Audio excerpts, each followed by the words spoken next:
What's up, everybody? It's Mitsofting, back with another Outriders YouTube video. That's right, I'm hopping back on the Outriders train, thanks to the subject of this video, which is the Worldslayer expansion.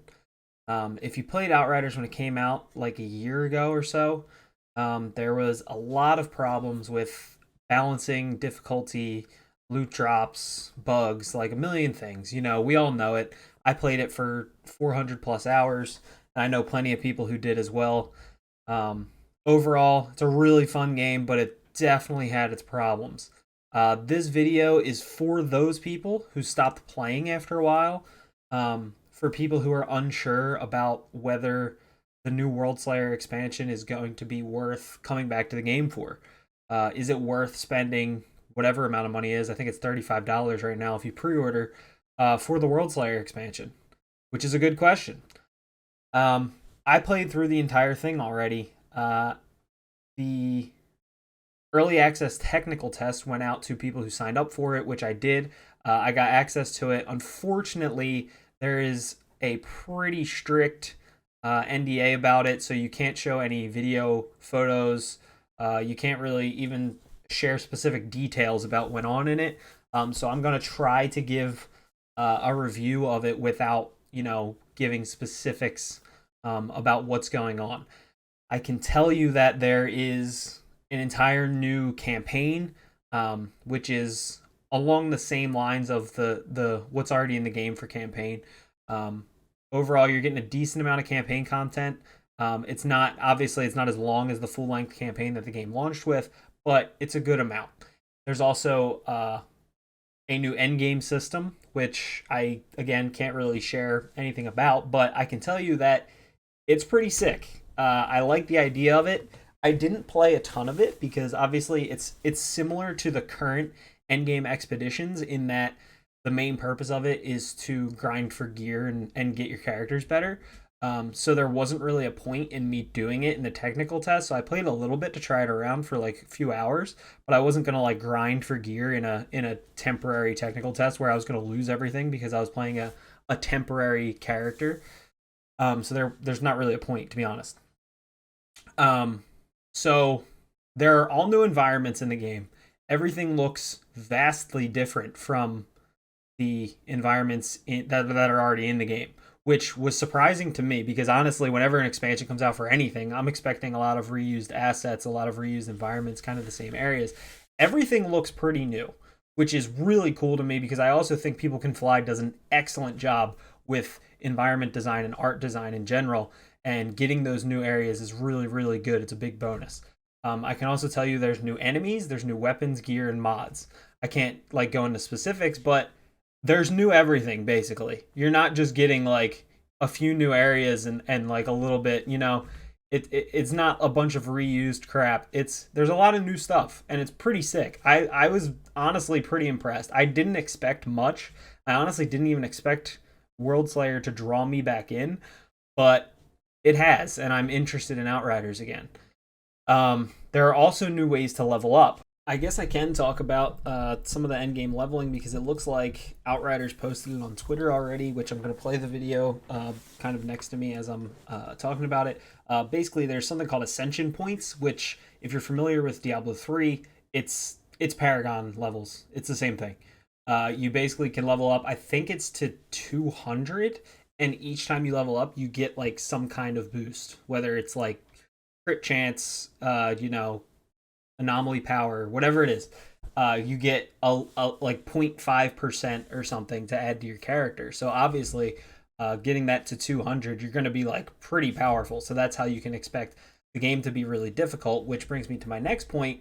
Outside of Ascension Points, the other end game progression system is Apocalypse tiers. They've done away with the challenge tiers for expeditions and all that, and everything's Apocalypse tiers now. Apocalypse tiers now go up to level 40 instead of the max 15. So basically, as you progress, you're going to be able to do the end game stuff and everything else expedition-wise all the way up to level 40. So it's going to be a lot harder, which means hopefully that our characters are going to be absolutely busted when we get the right loot and the right setup for our builds which is just awesome because the best part about this game, in my opinion, is just feeling like an absolute god and just trashing every enemy in your path. What I've seen of the campaign and the end game, the new area designs are really good, really unique. It's really appealing and just fun to explore in general. Just kind of looking around and searching through everything is really cool. All I can say for other stuff in the game is it's good. It's all good stuff. You can see some of the new weapons and mods that Outriders has been posting on Twitter recently. They've been showing off some of the legendary weapons and the new mods that they're getting. You can also see on there that there's a third mod being added to legendary items, which it seems like every class is also going to get new armor sets that I'm sure will add that. I can also tell you that the third mod is being added to previous legendary items that already exist. I don't know how that's going to work with stuff that you already have in game. Like if you're already wearing a full legendary armor set, is there a way you can add a third mod to it? Do you have to find another version of it that has the third mod? I don't know how that's going to work, but I'm interested to see how that pans out. Additionally, the expansion is going to add a bunch of endgame content, as I said, and it's going to include a bunch of ways to improve your characters. So as you might expect, the game is going to get more difficult to balance the fact that your character is going to get more powerful, which is cool, and I like that a lot, and I'm pretty excited for it, honestly. Overall, I'm very happy with what I've seen, and so happy, in fact, that I already pre-ordered Worldslayer. If you don't know, pre-ordering it makes the price a little bit cheaper, and you also get it 2 days early, which is a nice bonus. My only disappointment so far is that there's no sign of a new class, which I mean, I understand that that's a lot to add to the game on top of everything else they're adding, so I get it. So I'm not like, it's not devastating or anything, but I obviously I wish there was a new class. It would be cool. I don't know what it could be. Haven't thought that much into it, but a new class to play would be cool. I'm finally working on my last character, the Trickster, leveling up.